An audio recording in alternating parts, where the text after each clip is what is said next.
Hai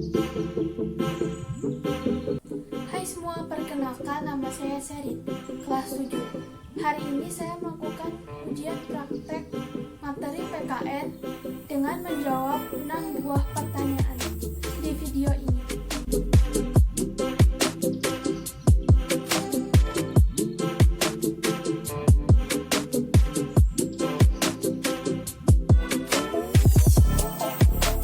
Keberagaman Indonesia terdiri oleh keberagaman suku, keberagaman ras, keberagaman agama, dan keberagaman antar golongan. Keberagaman Indonesia disebabkan oleh keadaan geografis Indonesia yang merupakan negara kepulauan dan letaknya saling berjauhan. Nenek moyang kita dahulu menetap di daerah yang terpisah, sehingga mengembangkan kebudayaan sendiri-sendiri. Pertama, keberagaman suku. Keberagaman suku merupakan sekelompok manusia yang memiliki kesatuan budaya. Ciri-ciri suku memiliki bahasa daerah, adat istiadat, sistem kekerabatan, dan kesenian daerah.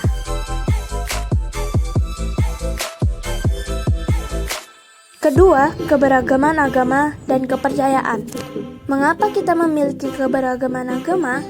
Kekayaan alam Indonesia diperlukan oleh bangsa-bangsa lain, sehingga datangnya para pedagang ke Indonesia. Selain berdagang, mereka juga menyebarkan agama. Hindu dan Buddha dibawa oleh bangsa India. Kristen dan Katolik dibawa oleh bangsa Eropa. Islam dibawa dari pedagang Gujarat dan Parsi. Konghucu dibawa oleh Cina. Ketiga, keberagaman ras. Keberagaman ras adalah golongan bangsa berdasarkan ciri fisik dan garis keturunan. Ras-ras yang kita miliki adalah Malayan Mongoloid, Asiatic Mongoloid, Melansoid, Kaukasoid. Keempat, keberagaman antar golongan. Struktur masyarakat Indonesia ditandai dengan dua ciri. Satu, secara horizontal ditandai oleh kenyataan adanya kesatuan-kesatuan sosial berdasarkan perbedaan-perbedaan suku, agama, adat istiadat, dan kedaerahan. Secara vertikal ditandai dengan adanya lapisan atas dan lapisan bawah yang cukup tajam.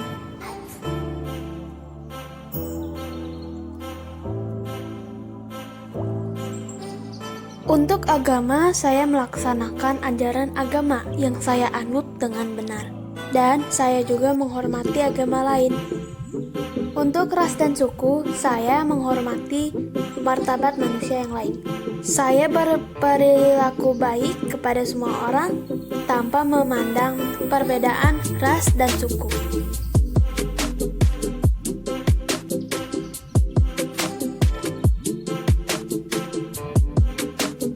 Manusia adalah makhluk sosial, sehingga harus bekerja sama untuk saling memenuhi kebutuhan sehari-hari.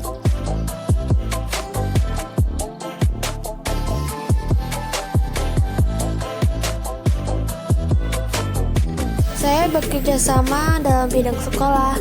Yang pertama, saya bekerja sama membuat jadwal piket, bekerja sama memenangkan lomba 17 Agustusan, dan menyelesaikan tugas kelompok.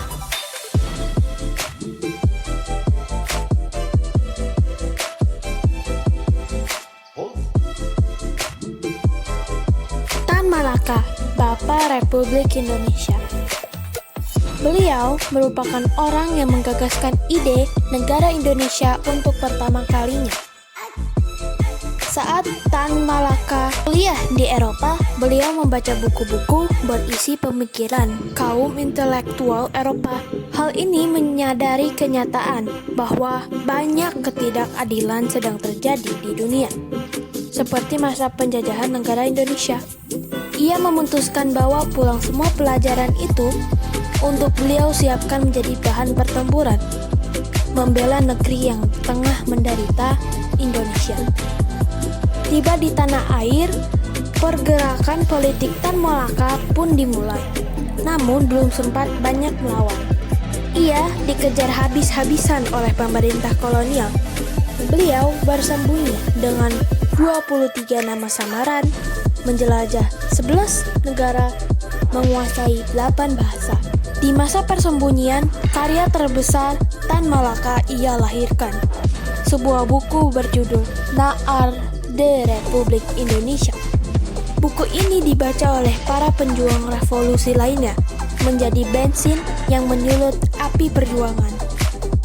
Yang jarang orang tahu, terjadi perdebatan di detik-detik Indonesia merdeka. Tulang punggung Tan Malaka terlalu keras untuk membungkuk kepada siapapun, termasuk cara Soekarno-Hatta yang terbuka untuk berdiplomasi dengan Jepang dalam usaha kemerdekaan Indonesia. Hingga proklamasi dibacakan, secara raga Tan Malaka tidak berkesempatan untuk terlibat di dalamnya. Setelah proklamasi, namanya kian redup di bawah nama Soekarno dan Hatta. Di tengah negosiasi Indonesia-Belanda, Tan Malaka masih percaya melawan adalah jalan keluar terbaik untuk mengusir penjajah.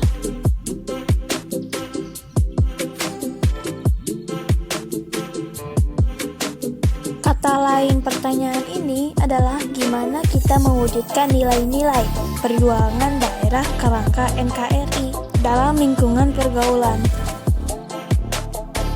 Hal-hal yang saya lakukan adalah bekerja sama, menghargai perbedaan pendapat, dan mengutamakan kepentingan bersama.